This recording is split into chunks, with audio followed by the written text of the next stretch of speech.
সমাজ সেবী হয়ে পাশে থাকো তুমি দাদা আমাদের।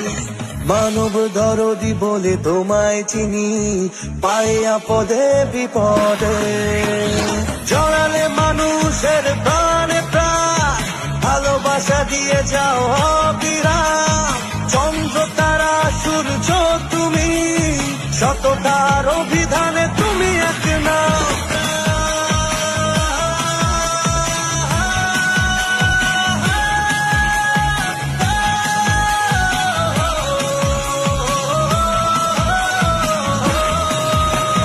জনদরদি তুমি মানব প্রেমী, যুব সমাজের চেতনা। লক্ষ প্রাণে তোমার বসবাস, তুমি আগামীর প্রেরণা। ধন্য তোমায় পেয়ে শহরবাসী, চারিদিকে ওঠে জয়গান।